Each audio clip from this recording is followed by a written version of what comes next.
ท่านผู้ฟังกำลังให้เกียรติรับฟังสถานีวิทยุเจียงใหม่มหานคร FM 107.25 เมกะเฮิรตซ์อันดับต่อจากนี้ไปเจิญอู้จ๋ากำเมืองกับดีเจคำเพชรเจ้า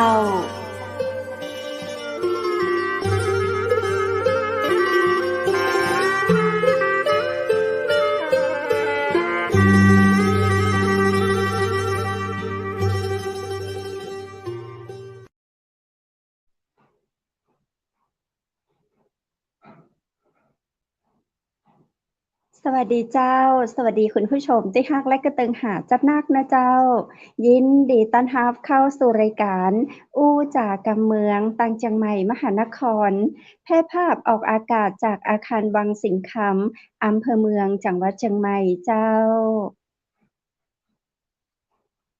วันนี้ปากับข้าเจ้าดีเจคำเพชรเช่นเคยนะเจ้าคุณผู้ชมและคุณผู้ฟังเจ้าวันนี้เฮาปาการในวันศุกร์ที่25เดือนพฤศจิกายน2565เจ้าอู้จากกับเมืองวันนี้นั้นมีเรื่องราวดีๆได้สาระจะนักเน้ออยากให้คุณผู้ฟังและคุณผู้ชมติดตามรับฟังและรับชมเจ้าเพราะในวันนี้เป็นวันสุดท้ายของสัปดาห์ที่เราจะมาอู้จากกับเมืองด้วยกันผ่าน FM 8สุภาพแต่เจ้าผ่าน FM 107.25 เมกะเฮิรตซ์สถานีวิทยุเชียงใหม่มหานครแล้วก็แพร่ภาพออนไลน์ต่างเพจของเชียงใหม่มหานครแล้วก็ต่างช่อง YouTube ของเชียงใหม่มหานครด้วยคุณผู้ชมและคุณผู้ฟังเจ้าวันนี้ข้าเจ้าดีเจคำเพชรและทีมงานเชียงใหม่มหานครนั้นได้มีโอกาสต้อนรับดร.สาธุซึ่งเครือข่ายคนไทยรักชาติท่านจะมาอู้จากับเราครั้งที่10แล้วเน้อที่มาอยู่เป็นกู้กับคุณผู้ชมและคุณผู้ฟังผ่านต่างเชียงใหม่มหานครนำเรื่องราวดีๆมีสาระมาอู้มาจานะเจ้าวันนี้ท่านก็จะมาอู้จากับเราในเรื่องของตำนานกองทุนหมู่บ้าน1ล้านบาทเป็นจะใดเจ้าโครงการนี้เคยได้ยินมาเมิ้นขนาดเนาะวันนี้มีมาไปถึงที่ไหนจะใดกันแล้วเรามาติดตามรับฟังจากท่านดร.สาธุอนุโมทามิยินดีต้อนรับเข้าสู่ห้องเชียงใหม่มหานครสวัสดีเจ้า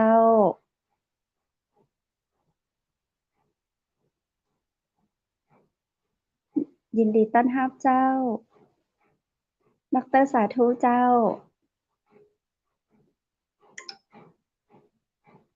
ตอนนี้ VIP แขกรับเชิญของเราอยู่ตังใดเจ้าเดี๋ยวข้าเจ้าขอเอิ้นไปตังทีมงานกำเนาะเจ้าตอนนี้ดร.สาธุอนุโมทามิเดินทางมาหรือยังเจ้า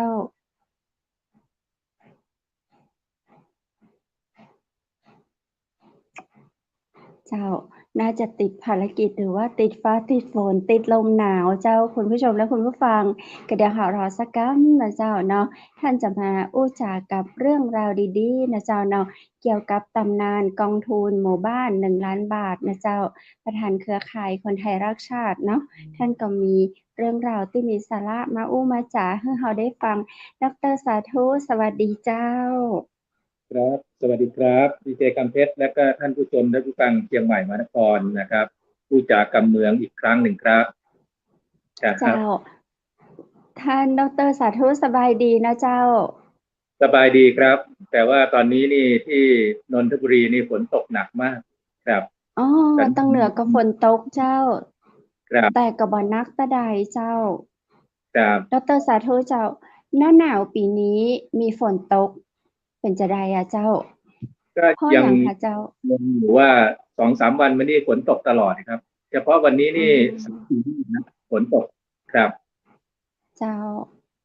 ก็ดีเหมือนกันเนาะบ่แห้งแล้งเจ้าชุ่มชื่นดีครับเจ้าดร.เจ้าวันนี้ดร.จะมาอู้จากับเราในเรื่องของหมู่บ้าน1ล้านบาท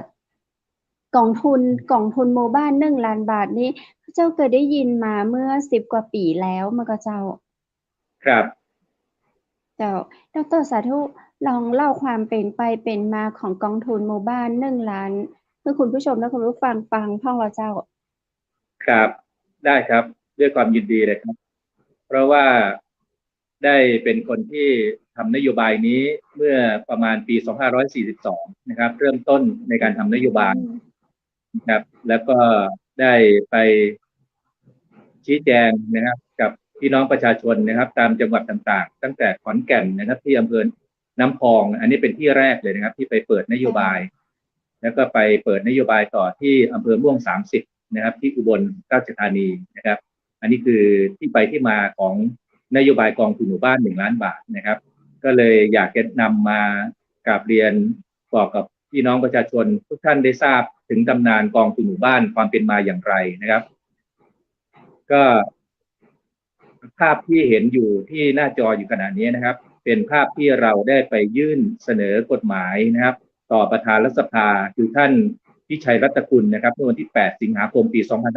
2543 นะครับซึ่งคนใส่เสื้อสีเลือดหมูนะครับก็คือคุณณรงค์เลิศสุรพลนะครับซึ่งถือว่าเป็นเจ้าของคิดนโยบายเรื่องกองทุนหมู่บ้านนะครับ แล้วก็วันนั้นเราเอาพี่น้องประชาชนไปทั้งหมดประมาณ 52,030 คนนะครับที่ไปยื่นต่อประธานพิชัยรัตนกุล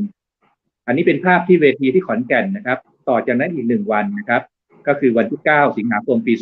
2543 นะครับซึ่งก็จะมีผมนะครับที่ใส่เสื้อเหลืองนะครับคุณณรงค์เลิศจะอยู่ตรงกลางนะครับแล้วก็คุณสุวิทย์คุณกิตินะครับจะอยู่ตรงกลางที่ใส่เสื้อสีดำนะครับนี่คือเราเปิดเวทีชี้แจงกับพี่น้องประชาชนที่จังหวัดขอนแก่นนะครับประมาณ10,000 กว่าคนนะครับก็อยากจะเล่าให้ทุกท่านฟังว่านโยบายนี้ความเป็นมาเป็นอย่างไรนะครับเพื่อให้เราได้บันทึกประวัติศาสตร์เอาไว้ให้ทุกคนได้รับรู้นะครับเพราะว่าถ้าเกิดผมเองเป็นอะไรไปนะครับมันก็อาจจะไม่มีคนเล่าเท้าความเรื่องนโยบายนี้ให้ทุกคนได้ทราบความเป็นมาใช้โอกาสนี้ทางรายการเชียงใหม่มหานครนะครับและอุจจาระเมืองเนี่ยเพื่อที่จะได้สื่อสารให้ทุกท่านได้ทราบที่ไปที่มานะครับก็ถือว่าเป็นรายการที่จะบันทึกประวัติศาสตร์ของนโยบายของประเทศนี้เอาไว้นะครับผ่านจากวันที่เราได้เริ่มทำนโยบายมาถึงวันนี้นี่ครับเป็นระยะเวลา22 ปีแล้วนะครับที่นโยบายนี้ได้บังเกิดขึ้นในประเทศไทยของเรานะครับคงมีแล้ว23 ปีเนาะเจ้า23 ปีเอาตั้งแต่ต้นก็คือเราได้เริ่มทำปี 2542 นะครับแล้วพอเราได้ยื่นเสนอกฎหมายเสร็จเนี่ยนะครับ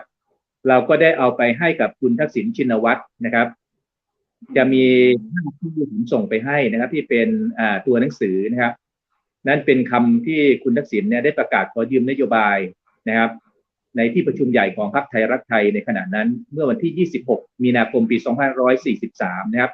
ก่อนการเลือกตั้งนะครับตอนนั้นจะมีการเลือกตั้งปี 2544 นะครับซึ่งคุณทักษิณเนี่ยเตรียมพรรคไทยรักไทยในสมัยนั้นก็คือเริ่มต้นประมาณปี 2543 แล้วก็ลงเลือกตั้งครั้งแรกนะครับในนามหัวหน้าพรรคไทยรักไทยปี 2544 นะครับก็เป็นนโยบายที่คุณทักษิณได้ประกาศขอยืมนโยบายนะครับก็จะมีรายละเอียดที่ผมได้ส่งเป็นตัวหนังสือนะครับที่เป็นพื้นสีฟ้าถ้าอินเสิร์ตภาพมาจะเห็นนะครับแล้วก็จะสามารถทำความเข้าใจได้นะครับเป็นคำพูดที่คุณทักษิณประกาศขอยืมนโยบายในการประชุมใหญ่พรรคไทยรักไทยซึ่งได้บรรจุเอาไว้ในสารไทยรักไทยซึ่งเป็นเอกสารนะครับในวาระที่4นะครับวาระที่4นะครับเรื่องการประกาศขอยืมนโยบายเพราะท่านเห็นว่ากองทุนหมู่บ้านเหมือนกับการรดน้ำต้นไม้นะครับลงไปที่ต้นที่รากนะครับแล้วก็จะทำให้ต้นไม้นั้นเจริญงอกงามนะครับและท่านก็ยืนยันว่าท่านเป็นสุภาพบุรุษนะครับท่านขอยืมนโยบายเห็นว่าเป็นนโยบายที่ดีนะครับซึ่งอันนี้เป็นสิ่งที่เราก็รู้สึกภาคภูมิใจนะครับที่เราได้มีส่วนนะครับส่งนโยบายนี้ไปให้กับพรรคการเมืองที่มาเป็นรัฐบาลหลังจากวันนั้นก็มีการประกาศนโยบายในการหาเสียงท่านจะสังเกตนะครับในช่วงปลายปี 2543 นะครับก็จะเห็นป้ายเป็นแบนเนอร์ขึ้นตามหมู่บ้านต่างๆทั่วประเทศนะครับกองทุนหมู่บ้าน1 ล้านบาทกองทุนหมู่บ้าน1 ล้านบาทนะครับที่ไปที่มาก็คือว่าคุณณรงค์เลิศสุรพลนะครับคนกลางนะครับที่เอาภาพองค์กรนะครับเจ้าของความคิดนโยบายนี้ก็คุยกับผมก็เลยร่างเป็นนโยบายต้นฉบับแล้วก็ส่งให้กับคุณสุวิทย์คุณกิติเมื่อวันที่ 22 มีนาคม ปี 2543 นะครับแล้วก็บอกกับคุณสุวิทย์คุณกิติว่าให้เอาไปให้กับคุณทักษิณนะครับ ปรากฏว่าคุณสุวิทย์เอาไปให้กับคุณทักษิณแล้วนะครับก็คุณทักษิณพอใจก็เลยประกาศขอยืมนโยบายอย่างที่ผมได้เล่าให้ฟังนะครับแล้วก็ประกาศนโยบายวันที่26มีนาคมปี2543หลังจากนั้นพอได้มาเป็นรัฐบาลคุณทักษิณก็ได้ดำเนินการเรื่องกองทุนบ้านโอนเงินก้อนแรกนะครับ 7,000 กว่าล้านไปที่ 7,000 หมู่บ้านเมื่อวันที่25กรกฎาคมปี2544นะครับหลังจากที่เป็นนายกรัฐมนตรีประมาณ5เดือนแล้วนะครับนี่คือที่ไปที่มาหลังจากนั้นก็โอนเงินกองทุนบ้านต่อจนกระทั่งครบทุกหมู่บ้านและชุมชนนะครับชุมชนคือตามในกรุงเทพมหานครนะครับแล้วก็ในเขตเทศบาลนะครับก็มีทั้งหมดประมาณ 70,000 กว่ากองทุนนะครับหลังจากนั้นนโยบายกองทุนบ้านก็เป็นนโยบายที่มีกฎหมายรองรับนะครับเหตุที่ทำไมต้องทำให้มีกฎหมายรองรับภาพนี้คือภาพที่เราได้ไปยื่นกับท่านประธานพิชัยรัตนกุลเมื่อวันที่8สิงหาคมปี2543เพราะเราทราบดีว่าถ้าการทำนโยบายแล้วไม่มีกฎหมายรองรับถ้ารัฐบาลนั้นเปลี่ยนนะครับรัฐบาลใหม่ก็จะไม่ทำนโยบายต่อเพราะถือว่าเป็นนโยบายของพรรคการเมืองอื่นใช่ไหมครับอันนี้คือที่ไปที่มาที่ทำให้นโยบายกองทุนบ้านเนี่ยยังอยู่มาได้ตลอดระยะเวลา21 ปีนะครับทุกรัฐบาลนะครับตั้งแต่คุณทักษิณนะครับจนกระทั่งคุณทักษิณถูกยึดอำนาจนะครับวันที่19ใช่ไหมครับ19กันยาปี2547หลังจากนั้นนะครับคุณสุรยุทธ์จุลานนท์มาเป็นนายกรัฐมนตรีนะครับคุณสมัครสุนทรเวชนะครับคุณสมชายวงศ์สวัสดิ์นะครับคุณอภิสิทธิ์เวชชาชีวะคุณยิ่งลักษณ์ชินวัตรแล้วก็จนกระทั่งถึงท่านพลเอกประยุทธ์จันทร์โอชา7นายกรัฐมนตรีนะครับ21ปีกองทุนบ้านยังดำรงคงอยู่นี่คือที่ไปที่มาที่อยากจะได้เล่าให้ท่านฟังนะครับที่ติดตามรายการอู้จ๋าการเมืองนะครับทางเชียงใหม่มหานครเนี่ยครับได้รับทราบและท่านจะได้เป็นพยานว่าสิ่งนี้นะครับเป็นนโยบายที่เกิดขึ้นนะครับโดยนะครับผมเองได้มีส่วนในการผลักดันแล้วก็ได้ส่งต่อไปให้กับคุณสุวิทย์จนกระทั่งถึงคุณทักษิณชินวัตรนะครับเบื้องต้นนี้ดีเจคือมีคำถามหรือการทราบข้อมูลเพิ่มเติมอะไรไหมครับเพชรก็หาโฮเหมือนกันเจ้าก็หาโฮวันนี้เลยพร้อมๆกับคุณผู้ฟังและคุณผู้ชมว่าต้นกำเนิดที่แท้จริงของกองทุนหมู่บ้านที่สืบทอดมาจนถึงในปัจจุบันนี้ที่แต่ละหมู่บ้านมีการกู้ยืมมีการไปขอความช่วยเหลือจากกองทุนดังกล่าวในเกือบทุกหมู่บ้านมันก็จะในประเทศไทยเฮามีต้นกำเนิดมาจากส่วนหนึ่งของดร.สาธุอนุโมทามิกับฮ้องว่ากับคณะทำงานเจ้าตอนนั้นคือเฮามีความเป็นไปเป็นมาจะได้เจ้าเฮาถึงแบบคิดที่ว่าจะต้องมีกองทุนหมู่บ้านให้กับเจ้าบ้านเฮา1 ล้านบาทครับก็แต่เดิมเนี่ยนะครับเราคงจำกันได้นะครับว่าในสมัยรัฐบาลก่อนหน้านี้นะครับก็รัฐบาลของพรรคประชาธิปัตย์ทำเรื่องของมิยาซาว่านะครับจำได้ไหมครับมิยาซาว่าจำได้เจ้านะครับแล้วก็มีให้บัณฑิตอาสาครับที่อาจารย์ยุวเมธีนะครับที่ท่านได้ทำนะครับแต่เรามองเห็นว่าเงินเพียงเท่านั้นเนี่ยมันไม่พอจำเป็นจะต้องมีเงินทุนที่มากกว่านั้นนะครับเพราะว่าในประมาณ70,000 กว่าหมู่บ้านนะครับการที่เราจะต้องใช้เงินที่จริงเนี่ยนะครับต้องบอกเลยว่าตั้งแต่เริ่มต้นเนี่ยครับเราทำไว้หมู่บ้านละ1 ล้านบาทและติดต่อกัน5 ปีนะครับแต่พอคุณทักษิณท่านได้รับนโยบายนี้แล้วเนี่ยท่านก็เห็นว่าถ้าเกิดต้องใช้5 ปีเนี่ยเกรงว่าเรื่องของเม็ดเงินเนี่ยจะไม่เพียงพอท่านก็เลยขอทำ1 ล้านบาทก่อนนะครับอันนี้คือที่ไปที่มานะครับเราเขียนไว้ในกฎหมายมาตรา34นะครับให้มีกองทุนหมู่บ้าน1 ล้านบาทติดต่อกัน5 ปีนะครับถ้าติดต่อกัน5 ปีเนี่ยผมบอกเลยว่าวันนี้กองทุนบ้านทั่วประเทศจะมีเม็ดเงินประมาณ400,000 กว่าล้านบาทนะครับแต่เพราะว่า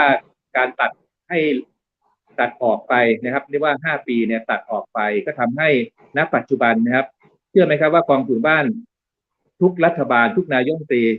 เติมเงินเข้าไปทุกรัฐบาลนะครับรัฐบาลของแม้กระทั่งของท่านสุรยุทธ์จุลานนท์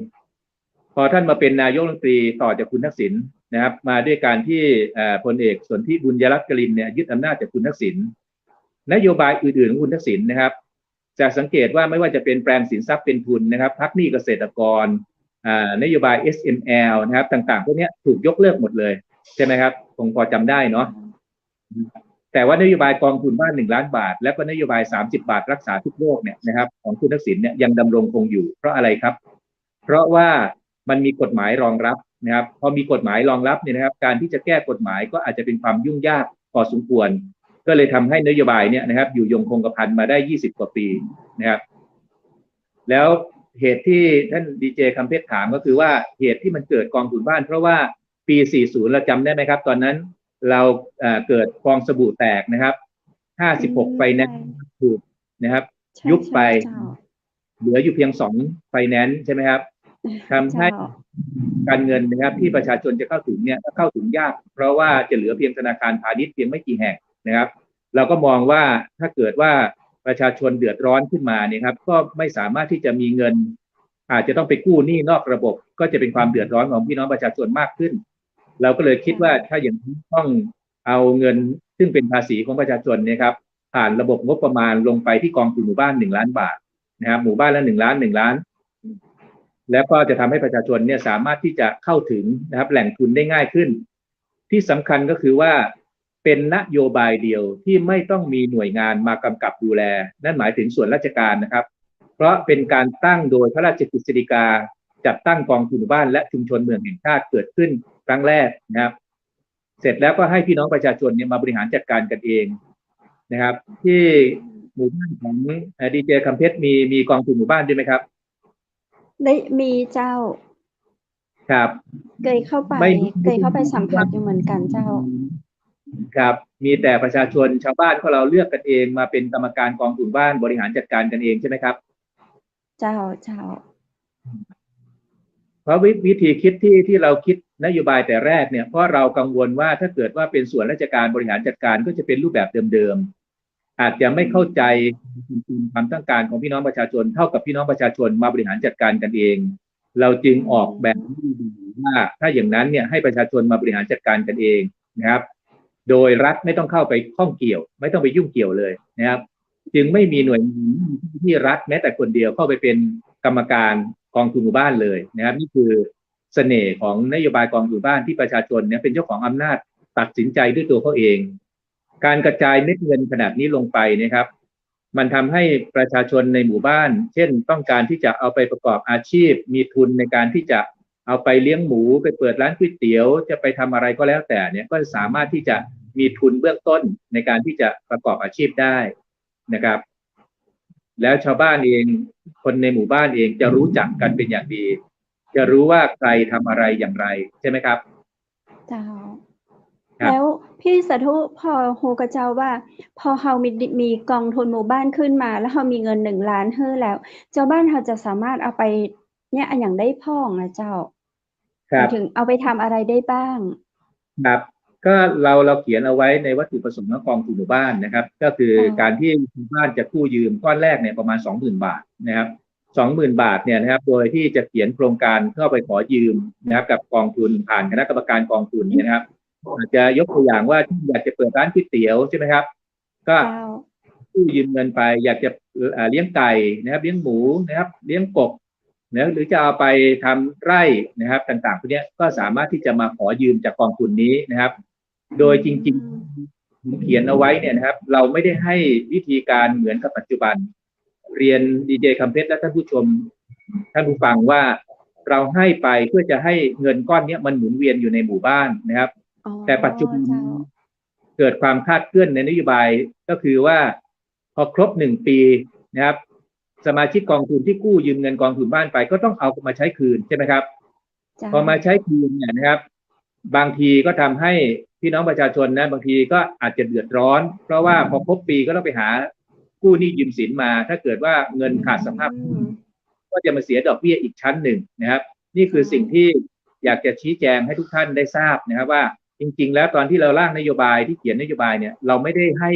คืนภายใน1 ปีนะครับแต่ว่าหมายถึงว่าสมาชิกเนี่ยสามารถที่จะ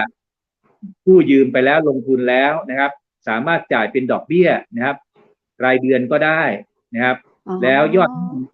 คงอยู่ถูกไหมครับและจนกระทั่งเขาเริ่มแข็งแรงขึ้นนะครับเขาก็ค่อยๆทยอยใช้หนี้จะ3 ปี5 ปีจะ10 ปีก็ไม่ใช่ปัญหาถูกไหมครับแต่พอไปทำด้วยเงื่อนไขแนวคิดผมอยากจะกราบเรียนท่านผู้ชมและก็ดีเจกัมเพชรว่าคุณสุวิทย์คุณกิติเนี่ยนะครับท่านเองท่านไม่เข้าใจกับนโยบายที่ผมทำไป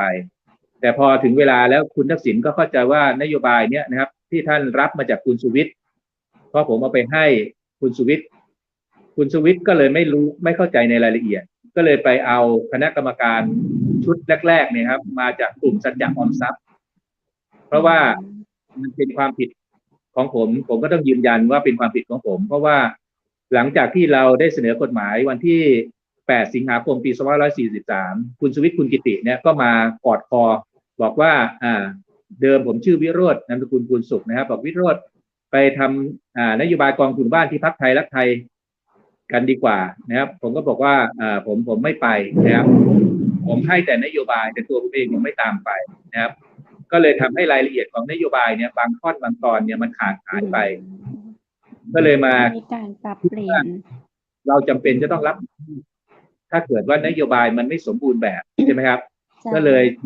ใช้รายการนี้เพื่อชี้แจงว่าถึงเวลาแล้วนะครับ21-22 ปีเนี่ยที่จะต้องกลับมาฟื้นฟูนโยบายกองทุนบ้านเพื่อให้มันถูกต้องตรงตามแนวทางที่เราได้ออกแบบนโยบายนี้ไว้อีกไม่นานก็คงจะมีข่าวดีนะครับที่จะมาชี้แจงต่อท่านผู้ชมผู้ฟังนะครับและก็พี่น้องประชาชนผมคงจะต้องส่งต่อนโยบายนี้นะครับให้กับคนที่เห็นว่าอยากจะมาฟื้นฟูนโยบายกองทุนบ้านเพื่อแก้ปัญหาให้กับพี่น้องประชาชนเพราะวันนี้ต้องบอกเลยว่าพอนโยบายมันไม่สมบูรณ์คนเอาไปทำเนี่ยก็ทำให้ประชาชนบางส่วนต้องเป็นหนี้เป็นสินใช่ไหมครับบางคนต้องหนีจากหมู่บ้านนะครับเพื่ออะไรครับเพราะไม่สามารถจะใช้หนี้กองทุนหมู่บ้านได้ถูกไหมครับเราเองเราก็จำเป็นจะต้องออกมาชี้แจงและก็ต้องแก้ปัญหาให้กับพี่น้องประชาชนนะครับก็เลยใช้โอกาสนี้พูดถึงตำนานกองทุนหมู่บ้านนะครับว่าท่านผู้ชมเองไม่ต้องกังวลนะครับผมจะได้ดำเนินการเพื่อจะแก้ปัญหา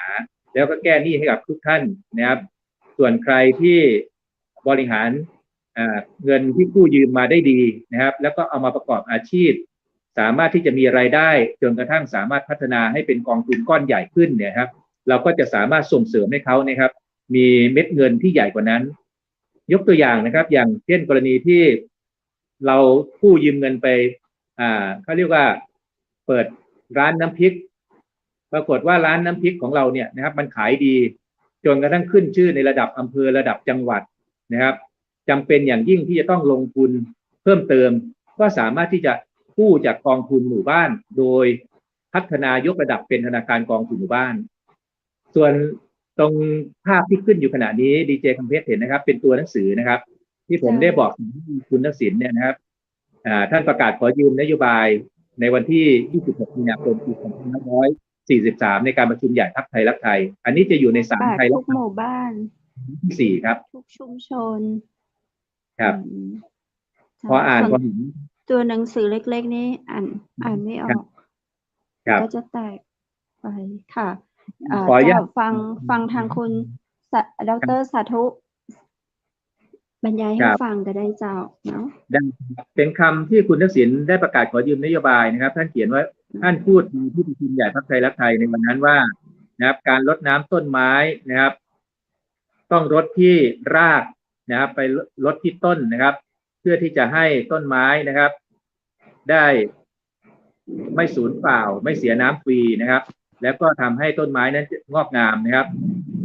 ผมก็เลยสนใจนโยบายหนึ่งนะครับก็คือนโยบายกองทุนบ้านนะครับนี่คือสิ่งที่ท่านยืนยันว่านะครับเงินทุกบาทนะครับก็จะอยู่ในหมู่บ้านนั้นนะครับไม่สูญเปล่าไม่เสียหายไปไหนนะครับแล้วเงินก็จะไปถึงมือประชาชนนะครับสมมุติว่าเราให้หมู่บ้านละ1 ล้านบาทนะครับมี 70,000 หมู่บ้านก็ 70,000 ล้านบาทมิยาซาว่ากู้มา10,000 ล้านไม่รู้ดายย่าไปได้เท่าไหร่70,000 ล้านนี้ประชาชนเขาดูแลกันเองต้นก็อยู่มีดอกบ้างเล็กน้อยเพื่อไม่ให้เอาไปใช้กันสุรุ่ยสุร่ายรัฐบาลไม่เสียหายอะไรเงินตรงนี้ เป็นเงินงบประมาณแผ่นดินนะครับ แล้วก็สามารถที่จะดำเนินการในสมัยนั้นท่านบอกว่าแม้กระทั่งการที่จะออกพันธบัตรนะครับให้กับคนที่สนใจที่จะลงทุนแล้วก็ได้ดอกเบี้ยเอาเงินมาลงในกองทุนหมู่บ้านก็ได้นะครับแล้วก็ตอนท้ายท่านก็บอกว่าอันนี้ถือเป็นนโยบายที่ดีแม้จะเป็นของคนอื่นนะครับถ้าเห็นดีด้วยผมขออนุญาตยืมมาใช้บอกอย่างไม่อายเพราะผมเป็นคนไม่ลักลอบเอานโยบายใครไปใช้โดยไม่บอกนะครับนี่คือสิ่งที่เป็นคำพูดของคุณทักษิณที่ประกาศขอยืมนโยบายวันที่26 มีนาคมปี 2543 ครับนี้นะครับเห็นมีข้อความอยู่ข้อความหนึ่งอะไรชีวิตเสียชีวิตไปแล้ว อันนี้คือหมายถึงเพราะจากนั้นก็อ่านตัวอื่นอ่านบอกพระเจ้าท่านบอกว่าแล้วเงินนี้จะไม่หายไปไหนนะครับจะอยู่กับประชาชนนะครับการที่ นโยบายหลายๆนโยบายนะครับแม้กระทั่งคนที่เป็นหนี้เป็นสินนะครับเสียชีวิตไปส่วนใหญ่มันก็จะเกิดปัญหานะครับแต่ว่ากองทุนบ้านเนี่ยครับในปีแรกๆนะครับจะเห็นว่า NPL นะครับเหลืออยู่ประมาณเสียหายประมาณ 3% นะครับ 97% ไม่เสียหายนะครับอันนี้ถือว่าเป็นสถิติที่มีการวิจัยกันนะครับเพราะอะไรครับเพราะว่าชาวบ้านเองอยู่ในหมู่บ้านเนี่ยนะครับจะรู้จักกันนะครับแล้วก็สามารถที่จะตามคนค้ำประกันต่างๆได้นะครับเจ้าคือในการกู้ยืมเนี่ยจะต้องมีคนค้ำประกันหรือว่ามีสิ่งของมาค้ำประกันเจ้ามีคนค้ำประกันครับก็คือ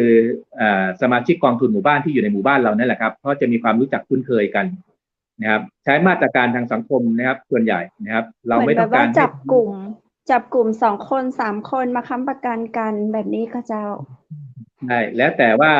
ในส่วนของกองทุนแต่ละกองทุนนี้ออกแบบไว้อย่างไรที่ผมพูดอย่างนี้ก็คือว่าผมมีแนวทางก็คือว่าเราออกมาตรการหรือกฎระเบียบให้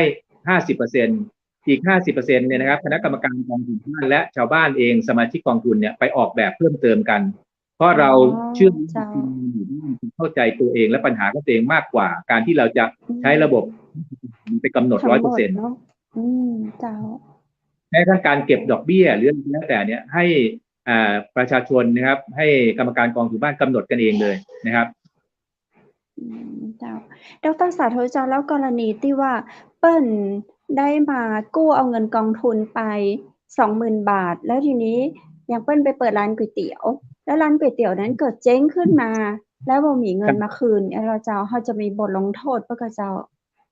คือจริงๆแล้วเนี่ยนะครับต้องเรียนอย่างนี้ว่าปรัชญาของกองทุนบ้านก็คือห้องเรียนสำหรับประชาชนนะครับการที่ห้องเรียนสำหรับประชาชนนั่นก็หมายถึงว่าเราจะต้องเป็นพี่เลี้ยงให้กับพี่น้องประชาชนให้เขานะครับสามารถมาลงทุนด้วยความ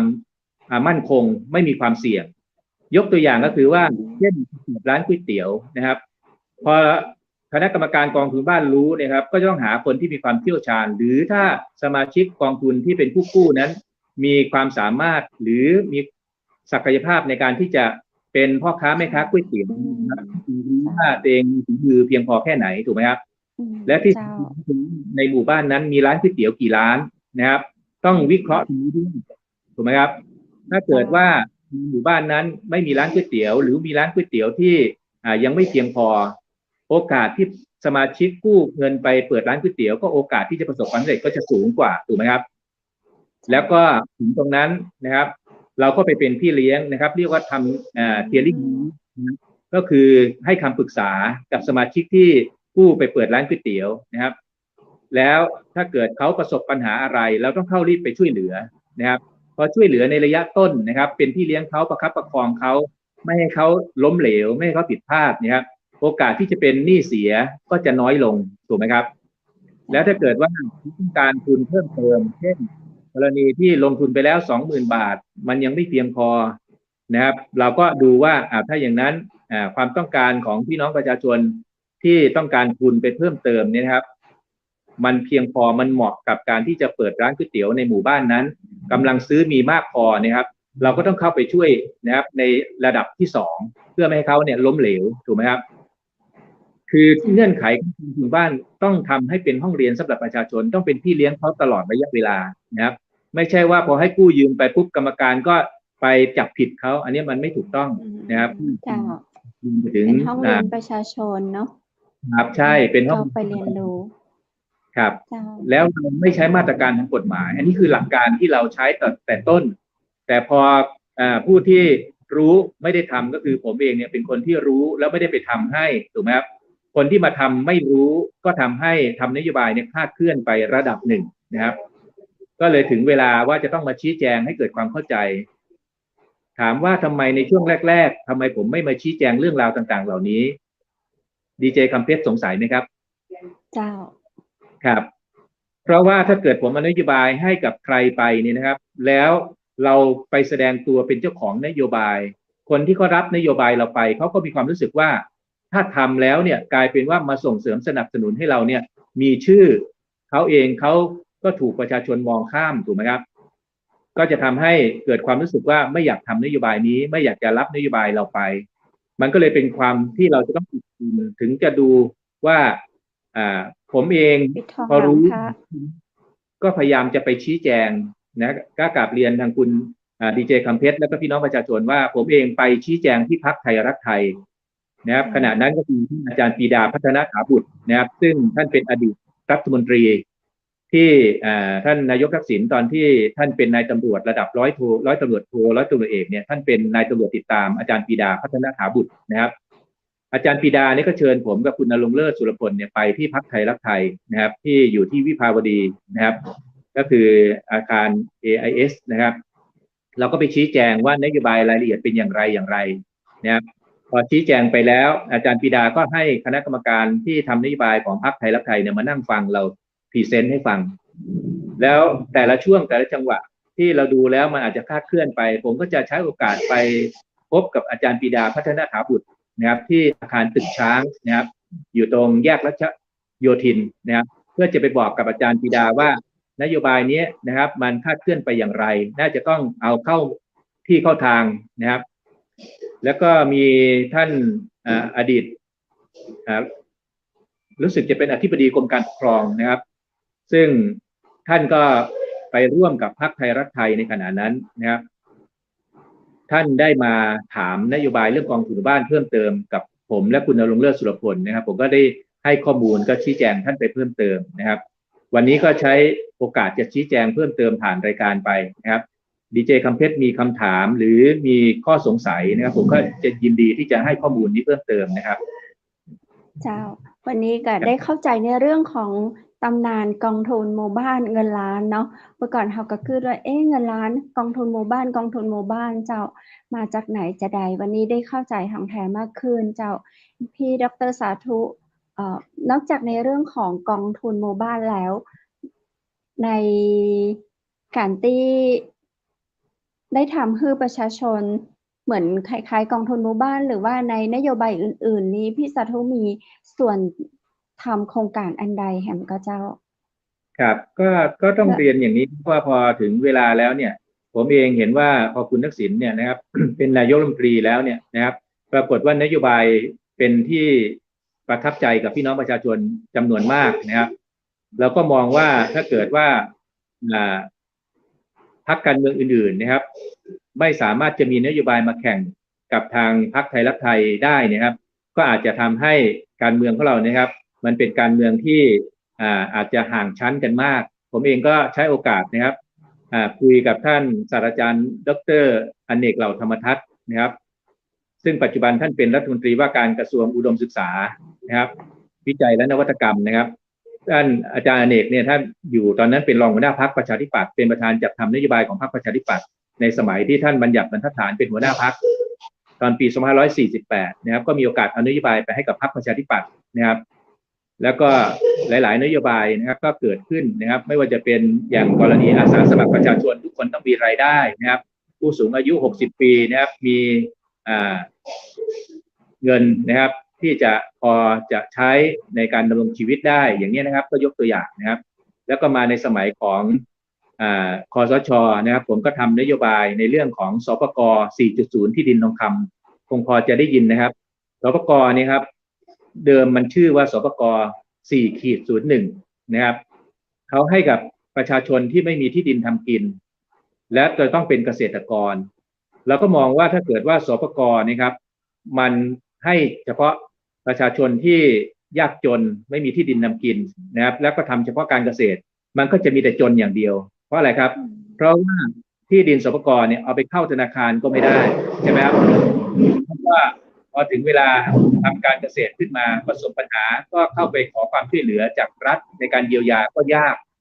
เราก็เลยทำนโยบายก4.0 พี่ ที่ ด ดิน ร.สาธุเจ้าอันเดี๋ยวในโอกาสต่อไปเนาะเขาจะคือพี่สาธุมาจ๋าเล่าเรื่องของนโยบายที่เขาได้ทำแล้วก็ประสบความสำเร็จมาเพื่อพี่น้องคนไทยกันแบบได้ละเอียดมากยิ่งขึ้นนะเจ้าในวันนี้เนาะในช่วงสุดท้ายของรายการเจ้าอยากให้พี่สาธุฝากอย่างถึงพี่น้องของเฮาตังกองทุนหมู่บ้านเจ้าครับก็ฝากนะครับพี่น้องนะครับสมาชิกกองทุนหมู่บ้านนะครับคณะกรรมการกองทุนหมู่บ้านนะครับและพี่น้องประชาชนที่อยู่ในหมู่บ้านนั้นๆนะครับว่าสิ่งที่กองทุนบ้านมันเกิดขึ้นตลอดระยะเวลา21 ปีเนี่ยนะครับผมเองก็จะพยายามที่จะกลับมาฟื้นฟูให้มันเกิดความสมบูรณ์ที่สุดเพื่อให้เกิดความเข้มแข็งกับพี่น้องประชาชนนะครับแล้วก็ลดปัญหาเรื่องของการที่บางคนเนี่ยอาจจะมีสภาพเป็นหนี้กองทุนหมู่บ้านเพื่อให้ท่านนั้นนะครับจะได้ผ่อนคลายไม่ต้องกังวลกับเรื่องหนี้สินนะครับตอนนี้ก็ออกแบบนโยบายเรื่องของคลินิกแก้หนี้นะครับคลินิกแก้หนี้นะครับก็คงอีกไม่นานนี้จะเป็นแนวทางขึ้นมาซึ่งมันจะสามารถมาช่วยในเรื่องของการแก้หนี้สินให้กับกองทุนหมู่บ้านไม่ใช่เฉพาะกองทุนบ้านนะครับมันจะแก้หนี้สินให้กับกยศนะครับมันจะแก้หนี้สินให้กับทกสส่วนที่เป็นหนี้นะครับกับธนาคารเพื่อการเกษตรและสหกรณ์ต่างๆพวกนี้นะครับจะเป็นนโยบายชุดใหญ่นะครับที่อยากจะได้นำมาได้ส่งต่อให้กับรัฐบาลส่งต่อให้พรรคการเมืองที่จะต้องมาสานต่อนะครับแล้วก็แก้ปัญหาหนี้สินให้กับพี่น้องประชาชนอย่างเต็มรูปแบบนะครับก็คงจะต้องใช้ขออนุญาตทางรายการผู้จ๋ากำเมืองนะครับทางเชียงใหม่มหานครนะครับดีเจคำเพชรเราจะเป็นสะพานส่งต่อข้อมูลนี้ให้กับพี่น้องประชาชนเพื่อพี่น้องประชาชนจะได้มีความหวังนะครับแล้วก็มีความสุขในการที่จะอนาคตที่สดใสเจ้าคลินิกตรงนี้ก็เหมือนแบบเข้ามาเยียวยาเนาะในปัจจุบันนี้ค่อนข้างจะย่ำแย่พอสมควรสำหรับพี่น้องชุมชนโดยทั่วไปตามหมู่บ้านต่างๆเจ้าครับพี่สาธุพอจะรู้ในเรื่องของยอดปัจจุบันว่าตำนานกองทุนหมู่บ้านเมื่อกี้เราได้ฟังว่า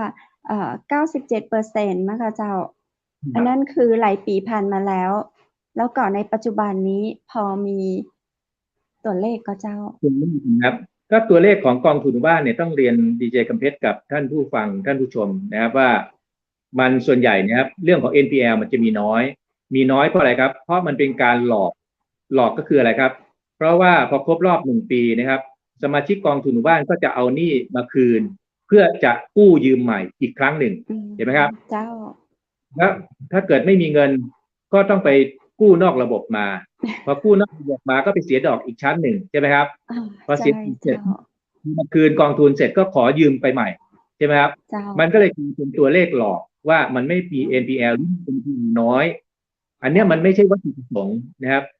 มันจะต้องเป็นความเข้มแข็งที่ยั่งยืนกับพี่น้องประชาชนจริงๆนะครับไม่ใช่วิธีการไปกู้หนี้ยืมสินนอกระบบมาเสร็จแล้วก็บางที่คณะกรรมการกองทุนบ้านนะครับไปหาในทุนนอกระบบมาเองเลยนะครับแล้วก็กินหัวคิวกันก็มีนะครับนี่คือสิ่งที่จำเป็นต้องพูดกันตรงๆนะครับถ้าเราพูดเติมตรงๆเนี่ยการจะแก้ปัญหามันก็ก็เรียกว่าไม่ถูกจุดนะครับเดี๋ยวท่านคลินิกแก้หนี้สักนิดหนึ่งนะครับแล้วบอกได้เลยว่าหนี้ของท่านจะหายไปในพริบตานะครับแล้วจะกลับมายืนอย่างไรดีไหมครับดีเจ้ากับอย่างก็พี่น้องประชาชนเนาะตามหมู่บ้านที่เป็นหนี้กองทุนหมู่บ้านอยู่ก็น่าจะอุ่นใจขึ้นนะเจ้าบ่ต้องไปกึดที่จะไปยืมนอกระบบมาเพราะว่าดอกเบี้ยก็จะเยอะขึ้นแล้วก็จะเป็นภาระกับพี่น้องประชาชนมากขึ้นวันนี้ได้ฟังดร.สาธุแล้วก็อุ่นอกอุ่นใจขึ้นนะเจ้าคิดว่าแหมเมินกับเจ้าคลินิกแก้หนี้เพื่อประชาชนนี้เจ้าก็คิดว่าอีกไม่นานนะครับถ้าผม ต่อเชื่อมอาจจะเป็นรัฐบาลหรือว่าพรรคการเมืองไหนนะครับสนใจกับนโยบายเรื่องคลินิกแก้หนี้เนี่ยครับก็ยินดีนะครับที่จะให้นโยบายนี้ให้ท่านเนี่ยนะครับสามารถเอาไปดำเนินการได้เลยนะครับเพราะว่าผมเองเนี่ยนะครับในเงื่อนไขของเครือข่ายคนไทยรักชาติเนี่ยเรามีวัตถุประสงค์ในการทำนโยบายให้กับแผ่นดินอยู่แล้วนะครับเราไม่จำกัดว่าจะเป็นใครก็ตามนะครับถ้ามีความสนใจมีความจริงใจจริงจังที่จะทำงานเรื่องบ้านเมืองอยากจะทำนโยบายกับบ้านเมืองนะครับก็ต้องบอกว่าผมมีนโยบายอีกประมาณ20นโยบายนะครับที่สามารถที่จะจับต้องได้แล้วก็พี่น้องประชาชนจะสามารถได้ประโยชน์ตรงนี้กลับเรียนใช้เวลาสั้นๆนิดหนึ่งครับขณะนี้ทำเรื่องของ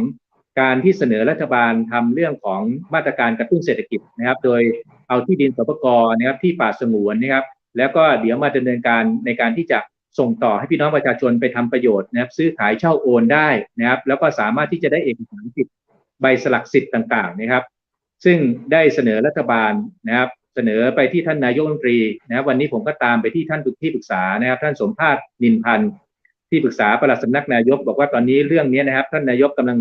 เกษียณหนังสือไปในส่วนของหน่วยงานที่เกี่ยวข้องก็คิดว่าอีกไม่กี่วันนะครับคงจะได้มีโอกาสมารายงานผ่านทางรายการกับดีเจคุณเพชรนะครับจะได้พูดเข้านะครับครับไปละเจ้าแหมวันนี้ก็เป็นขวัญและกำลังใจให้กับพี่น้องประชาชนเนาะที่เป็นหนี้กองทุนบ้านแล้วก็ได้รู้ถึงตำนานกองทุนแล้วก็จะได้รู้ว่าในวันต่อไปเฮามีทางออกที่จะไปกู้หนี้ยืมสินนอกระบบมาจะสาระดีๆจากพี่ดร.สาธุอนุโมทามิในวันนี้เจ้าต้องกราบขอบพระคุณเป็นอย่างยิ่งเลยนะเจ้าโอกาสหน้าเฮามาอู้จากันใหม่เนาะวันนี้หมดเวลาแล้วเจ้าต้องกราบขอบคุณและสวัสดีเจ้าขอบคุณดีที่ฟังทางเชียงใหม่มหานครนะครับทุกท่านครับเจ้าต้องกราบขอบพระคุณท่านแห่งกันนะเจ้าท่านดร.สาธุอนุโมทามิเจ้าท่านมาเฮือเรื่องราวดีๆให้เราได้ฟังเรื่องของตำนานกองทุนหมู่บ้านเนาะมีมาตั้งแต่ปี2542และเปิ้นก็ประกาศใจเมื่อปี2543มาจนถึงบัดเดี๋ยวนี้ก็22ย่าง23ปีแล้วเน้อเจ้าคุณผู้ชมและคุณผู้ฟังท่านใดที่เป็นหนี้กองทุนหมู่บ้านเนาะใครที่เป็นหนี้อยู่ก็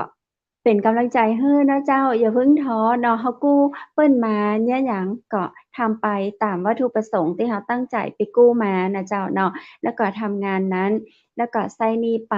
ถ้าหากว่าครบปีแล้วเฮาบ่มีจ่ายก็จะเพิ่งไปกู้หนี้ยืมสินไปกู้นอกระบบมาเงินดอกเบี้ยมันจะแพงกว่าแล้วก็จะเพิ่มภาระให้เฮามากขึ้นวันนี้เฮาสตางค์เปิ้นมาเจ้าดอกเบี้ยน้อยนิดของกองทุนหมู่บ้านก็ใช้หนี้เปิ้นไปเนาะเฮาจะได้บ่อิดนะเจ้าเนาะเปิ้นจะได้ให้เฮายืมต่อแหมเรื่อยๆนะเจ้าถ้าเฮามีความซื่อสัตย์มีความตั้งใจทำมาหากินเนาะในหมู่บ้านเปิ้นหันอยู่หรอกว่ามันก็ตั้งใจเนี่ยตั้งใจทำจะขาดทุนพ้องนะเจ้าเปิ้นก็จะอารุ่มอร่วยคือกันเนาะนอกจากนี้แล้วความหวังของเฮาอย่างที่ดร.สาธุประธานเครือข่ายคนไทยรักชาติบอกว่าเปิ้นมีนโยบายคลินิกแก้จนนะเจ้าโอ้ฟังแล้วอุ่นอกอุ่นใจนะเจ้าเป็นกำลังใจให้กับคนจนทุกคนทุกท่านนะเจ้าดังวันนี้เราจนเงินแต่เราไม่จนใจและเราจะมีน้ำใจที่ดีให้กันตลอดไปเจ้าวันนี้หมดเวลาของรายการอู้จากกับเมืองกับข้าเจ้าดีเจคำเพชรต่างจังหวัดมหานครแล้วเจ้าคุณผู้ชมและคุณผู้ฟังท่านใดที่สนใจอยากจะร่วมรายการนะเจ้าจะเป็นบริษัทห้างร้านนะเจ้าของผลิตภัณฑ์ต้องการนำเสนอผลิตภัณฑ์มารีวิวสินค้าติดต่อทีมงานเชียงใหม่มหานครได้นะเจ้าหน่วยงานภาครัฐภาคเอกชนรัฐวิสาหกิจได้หมดพี่น้องประชาชนนักเรียนนักศึกษาพ่อค้าแม่ขายเจ้ามาอู้มาจากันเนาะและวันนี้นะเจ้าข้าเจ้าและทีมงานเชียงใหม่มหานครขอกราบขอบพระคุณพระอาจารย์รัตนยาโนจากพุทธอุทยานสวนบุรณะรักธรรมตำบลแม่แหลมอำเภอแม่ลีนจังหวัดเชียงใหม่นะเจ้าขอบคุณสปอนเซอร์ใจดีนะเจ้าแสงประเสริฐโภชนาบริการจัดอาหารโต๊ะจีนสากลบริการทั่วไทยระดับ5ดาวโทรจองนะเจ้าตี้090465 8589 เจ้าขอบคุณโรงแรมแม่เสลียงเวียงงามนะเจ้าเปิดบริการตลอด24 ชั่วโมงแอลเหนือแอลหนาวจองห้องพักได้ที่โรงแรมแม่เสลียงเวียงงามเบอร์โทรเจ้า0536214444เจ้าขอบคุณน้ำผึ้งตราสารวินน้ำผึ้งจากธรรมชาติบริการส่งทั่วไทยตัวยนะเจ้าโทรถามน้ำผึ้งแท้ตราสารวินได้ที่0826166889เจ้าวันนี้ข้าเจ้าดีเจคำเพชรขอขอบคุณภาพพิธีกรหญิงจากร้านผ้าพื้นเมืองชุดไทยใหญ่นะเจ้าและขอขอบคุณคุณผู้ชมคุณผู้ฟังทุกท่านขอให้โชคดีและมีความสุขสำหรับคืนนี้ขอให้คุณผู้ชมนอนหลับฝันดีราตรีสวัสดิ์เจ้า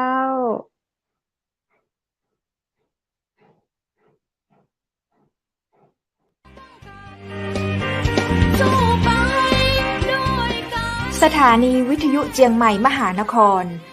107.25 เมกะเฮิรตซ์ขอแสดงความห่วงใยและเป็นกำลังใจให้ทุกท่านในช่วงการระบาดของโรคโควิด -19 ในครั้งนี้